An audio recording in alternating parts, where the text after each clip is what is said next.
Chicago has always had secrets, but this one? It was buried deeper than most. Long before King Von was crowned a street legend, before the chains, the fame, and the headlines, there was another name whispered in corners, feared in alleyways, and respected in silence: Silk.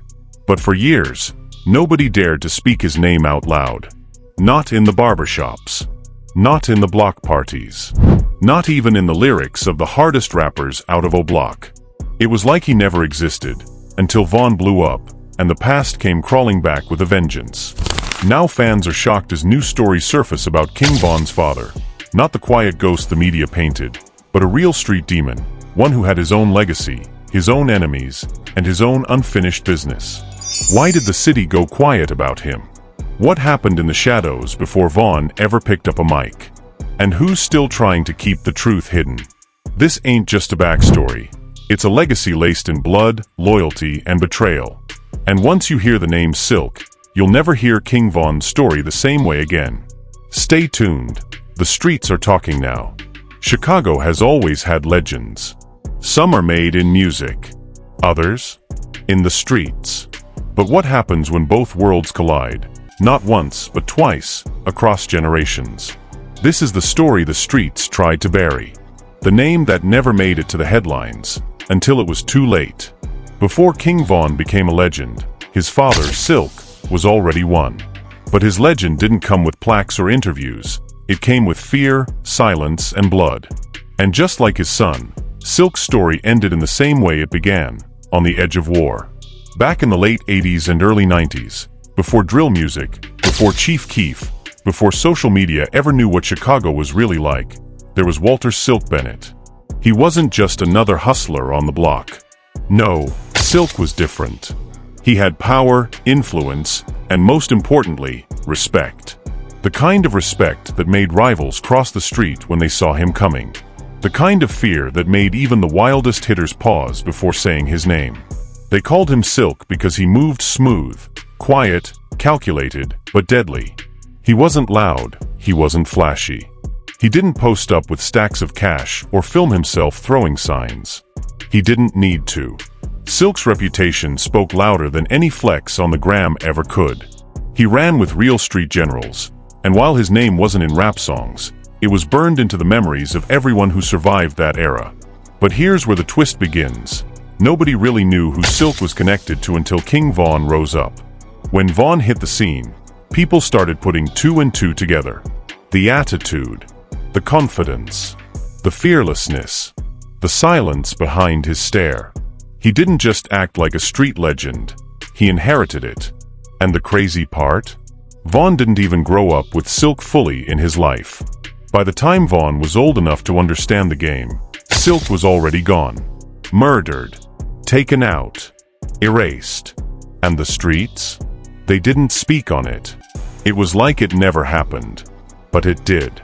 Word is, Silk was set up by someone in his inner circle, someone he trusted. The streets say it was over a territory beef that got too personal. Silk had been trying to calm tensions between two sets who had history, but one night, someone made a call. A meetup was arranged in a South Side alley. Silk thought it was a peace talk, but instead, it was an ambush. No one's been officially charged. No names were ever written in ink. But the code of the streets knows who was behind it. And just like that, Silk was gone. The king of silence murdered in silence. For years, Von's mother Tayshaw never spoke much about him. She protected Von from the full weight of the street politics that killed his father. But Von always felt it. Even as a kid, he would hear the whispers, "That's Silk's son." And as he got older, he started putting the puzzle together himself. Every time he saw someone flinch when he said his last name, every time he walked into a room and the vibe changed, he knew. By the time Von was in his teens, the streets had already embraced him. Not because of who his father was, but because of who Von had become. He didn't just live in Silk's shadow. He started building his own name. But the eerie part? Von was unknowingly following the same path, and eventually the same ending. Von was charged with multiple crimes in his teenage years. He did time, came home, got focused on rap. The world knows the rest. a block legend turned rising drill star. But what the world didn't know was how much of his identity was built off the silence around his father's death. In private, Vaughn was obsessed with the idea that his father's murder was never avenged. He talked to close friends about it. Some say he even tracked down the people involved, but chose not to act on it because of his music career. "I'ma get rich first," he allegedly said. "Then I'll deal with that S***T. As Vaughn's fame grew, so did the comparisons. "He's just like his daddy," old heads would say. Same eyes. Same walk. Same cold stare. Even Vaughn started admitting in interviews that he had his pops in him. But not just in looks, in rage. Because here's where the story gets darker. Behind all the fame, the videos, the money, Vaughn was still dealing with demons from his father's death. People around him said he'd have nights where he wouldn't speak to anyone. He'd just sit in silence, staring, thinking, obsessing.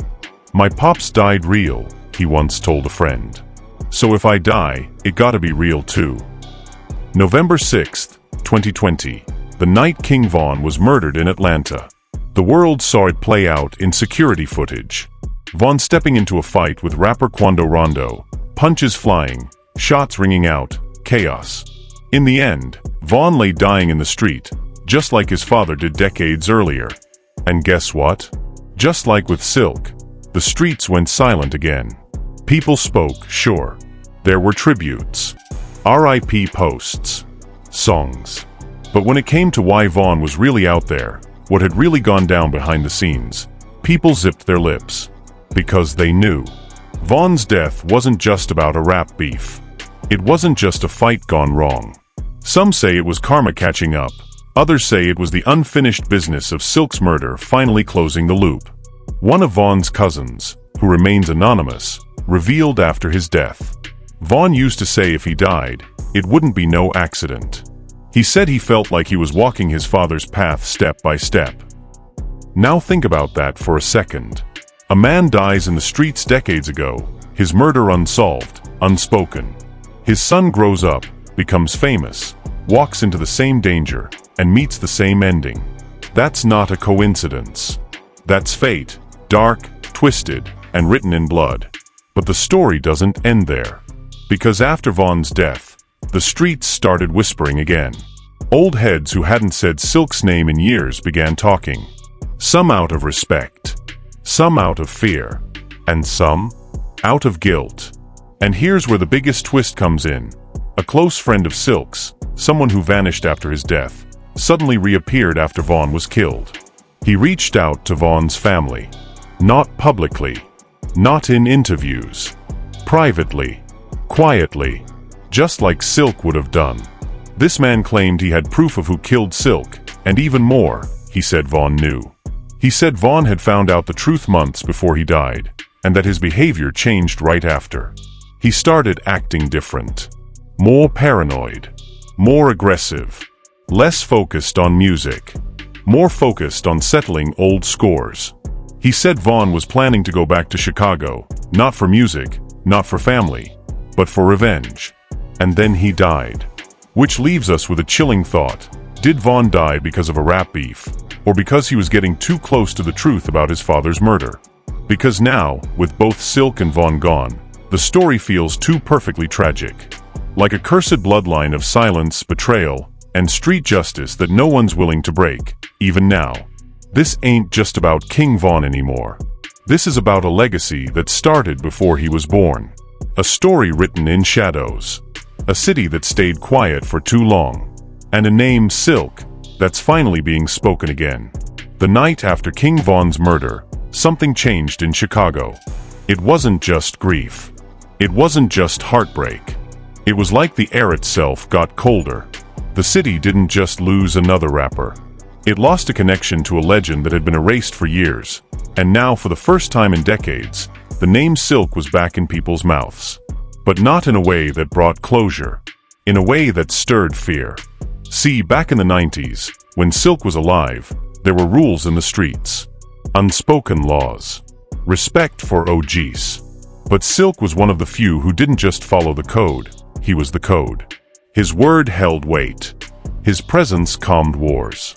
But the moment he died, chaos filled the vacuum. And that's exactly why his death was never talked about. Because if people really admitted what happened to Silk, they'd have to admit the streets broke their own rules. Someone betrayed the code. And they didn't just take out a man. They took out balance. After Vaughn's death, rumors started bubbling fast. Fans were focused on Atlanta, on Quando Rondo, on Lul Tim, on surveillance footage. But in Chicago, a whole other story was playing out. Whispers were flying around O'Block, Parkway Gardens, and even the county jails. People were saying, "Yo, Vaughn was getting too close to the people who had something to do with his pops." Vaughn wasn't even supposed to be in Atlanta that night. He was supposed to meet someone in Chicago. That someone? Allegedly an old associate of Silk, who had been missing from the city for nearly 2 decades. This man, let's call him Ghost for now, had gone silent after Silk's murder. No one knew where he was. Some thought he was dead. Others thought he was hiding. But according to inside sources, Ghost was there the night Silk died. Not only that, he saw the setup happen and walked away. So why come back after all this time? Why contact Vaughn's people just days after the shooting? Because Ghost believed Vaughn's death wasn't a coincidence. He believed it was tied to secrets that were never supposed to come out, secrets he thought had died with Silk. But when Vaughn's fame exploded, and fans started asking about his father, the past began to breathe again. Ghost allegedly told Vaughn's cousin that there was a list, a small group of people who were responsible for setting up Silk back in the day. And the craziest part? One of them had ties to the industry now. That's right, not just street dudes. Someone who's around rappers, studios, and big money. And Vaughn? He found out. Insiders claim Vaughn confronted this person a month before his death. It wasn't public. It wasn't recorded. But apparently, the conversation got heated. Vaughn wanted answers. The other person told him to drop it, that it was old business, and that bringing up Silk would get people hurt. Vaughn allegedly replied, "He was my daddy. I ain't never letting it go." After that, Vaughn started moving different. He began posting cryptic tweets. In one of his last posts, he wrote, "Watch who you trust. Some an asterisk asterisk asterisk asterisk s will shake your hand and still want you dead." Fans thought it was about Atlanta. But what if it wasn't? What if Vaughn knew he had stirred something bigger, something older than him? Remember, Vaughn was calculated. He had a team. He was strategic about beef. But the moves he made in his final weeks seemed emotional, risky, even reckless. Almost like he knew something was coming, and he was running out of time to finish what his father couldn't. And here's where the plot gets even crazier. There's a story, unconfirmed but spreading fast, that Vaughn was planning to confront the last living person tied to Silk's death. He had found them, and he wanted to do it face to face. But before that could happen, he went to Atlanta. And Atlanta? That wasn't random either. Some insiders believe Vaughn's trip was about more than a music release. He allegedly had people down there who had connections to the original betrayal. People who knew where the bodies were buried. Vaughn was making chess moves, but he didn't realize he was being watched. Another insider from Vaughn's team, someone who worked closely with him but stays out of the spotlight, told us. Vaughn was getting obsessed. He was barely sleeping. Kept saying "SD" like it's deeper than y'all know. He wasn't talking about Quando or none of that. He was talking about some SD from before. We thought he was being paranoid. But now, I ain't so sure. And let's not forget, Silk's murder was never solved. There were no arrests, no trials, no official statement. Just a quiet funeral and a mother left to raise her son in silence. A silence that Vaughn carried with him his whole life, until the day he died. After Vaughn's death, that silence cracked. His mom, Taysha, made cryptic posts. She didn't name names. She didn't accuse anyone. But people close to her say she started receiving anonymous threats. Messages warning her to stop digging into the past. To let Vaughn rest. But Taysha knew. She always knew. She told family members that Silk's ghost was never at peace, and that Vaughn felt that pain every single day. This story gets even more twisted when you look at what happened just 2 weeks after Vaughn's funeral. A man connected to Vaughn's circle, someone who grew up in the same area as Silk, was found dead in an abandoned house on the south side. No signs of forced entry. No signs of struggle. Just gone. The police ruled it an overdose. But people who knew him say he had been sober for years. Guess what else? That man had once been questioned, off the record, about Silk's murder. Now ask yourself, how deep does this rabbit hole go? King Vaughn's death might have looked like just another tragic moment in rap. But behind the scenes, it may have been the closing of a 2-decade-old street chapter that was never supposed to be reopened. And Vaughn? He might have died trying to write the final sentence. Remember, Vaughn wasn't scared of death. In his lyrics, his interviews, his energy, it was clear. He knew how the game ended. But he also believed in something bigger than music. Legacy. Blood. Revenge. And in some twisted way, that's what connects him and Silk. Both men lived fast, loved hard, and died young. Both were feared, respected, and betrayed. And both were taken outright before making their next big move. The streets still don't want to speak on Silk. Even now. Because to say his name is to admit too much, that Chicago let one of its most powerful figures get set up. That the rules don't mean anything anymore. That betrayal can come from the inside. But King Vaughn didn't care about that silence. He lived loud. He loved loud. And in the end, he died loud, just like the gunshots that echoed through that Atlanta night. So what now? Where does the story go from here? Vaughn's legacy is cemented. His music still hits. His name still rings out.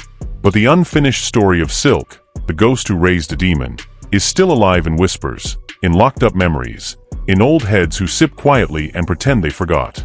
The streets have a code. But what happens when that code is broken? Not once, but twice, by blood. As we step into the final part of this story, the question isn't who killed Silk or King Vaughn anymore. The real question is why they had to die at all. Because after everything we've uncovered, the betrayals, the silence, the threats, it's clear this wasn't just random violence. This was generational warfare, disguised as isolated incidents. A cycle that began with one man's murder and ended with his son's.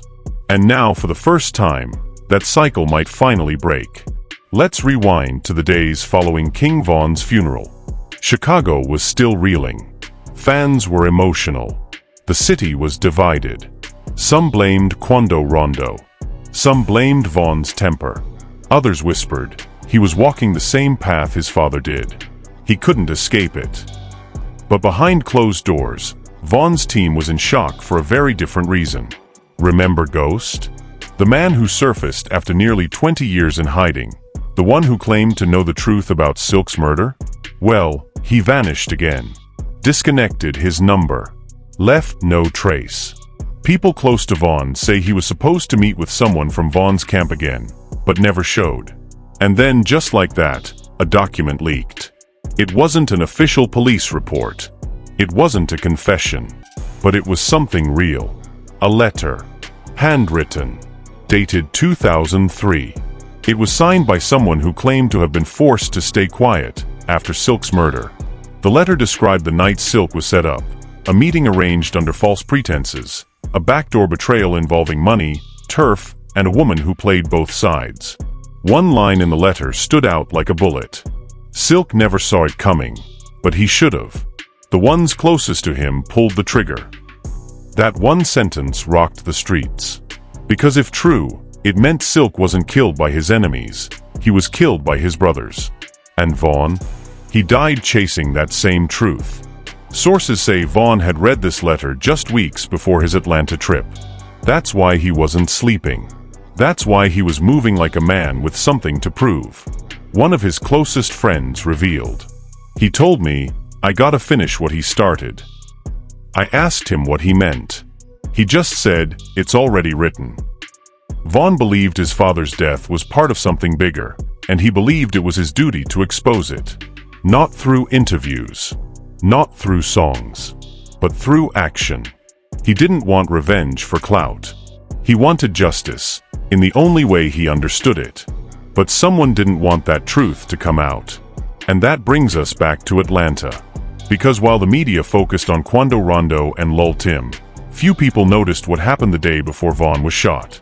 He met with someone privately. A man in his 40s, low-key, never named. They met in a car outside a studio. Security wasn't there. No cameras. No audio. But witnesses saw them argue. Loud. Heated. Vaughn stepped out the car, slammed the door, and walked off. That man, according to an anonymous tip sent to a Chicago blog, was one of the original orchestrators of Silk's setup and had since moved into the music business. The blog post disappeared 24 hours later. But screenshots? They live forever. And so does the question, was Vaughn silenced before he could speak? It's a theory that's gaining steam, especially now that two more names connected to Silk's murder have mysteriously vanished. One moved states. The other? Dead from natural causes, despite being 42 and healthy. Coincidence? Or cleanup? And here's the craziest twist yet. After Vaughn died, his mother found a notebook in his closet. Pages filled with names, diagrams, maps. Notes like, "He lied. Ask T." 1998 meeting on 64th. Check cameras. Pops died for nothing. It wasn't lyrics. It wasn't bars. It was an investigation. Vaughn had been gathering clues for months, maybe years. He wasn't just rapping the streets. He was trying to rewrite their history. But that history wouldn't let him. The tragedy of it all is that Vaughn never got to finish what he started. Just like Silk. Two men, decades apart, both trying to rise above a system built on betrayal. And both taken down by that same system before they could flip the script. But even in death, their story lives. Today, Vaughn's music plays louder than ever. Kids in Chicago still yellow block, with pride. But somewhere beneath those lyrics, there's a deeper pain. A legacy of silence and blood. A name that still brings chills. Silk. He may not have made it into the spotlight. He may not have been on billboards. But if you ask the right people in the right alleys at the right time, they'll tell you. Silk was a real one. Vaughn was his son. And that blood ran deeper than music. So what's next? Will someone finally speak up and name names? Will the city ever admit what really happened? Or will this just become another story buried under Instagram tributes and YouTube comments? Because make no mistake, there are still people out there who know the full truth. People who were there. People who benefited. And every day they stay quiet. The cycle continues. But here's the thing. King Vaughn broke the silence once. And now, it's your turn. Now that you've heard the real and unreal story behind Silk and King Vaughn, the question is, what do you believe? Do you think King Vaughn was really chasing the truth behind his father's murder? Was his death truly about rap beef? Or was there something much deeper going on? And what about Silk? Should the streets finally speak his name? Or is it safer to leave the past where it is? This isn't just a story. This is a warning. A legacy. A bloodline of silence, secrets, and survival. And now we want to hear from you.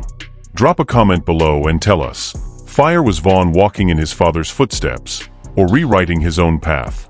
Fire, do you believe someone set him up before he could expose the truth? Fire, should Silk's name be remembered as a legend or a ghost? Smash that like button if you think this story needs to be heard. Hit subscribe if you want more raw, untold stories from the streets that the media won't cover. And turn on notifications so you never miss a drop, because this isn't the end. We've got more exclusive deep dives, never before heard stories, and heat that'll leave your jaw on the floor.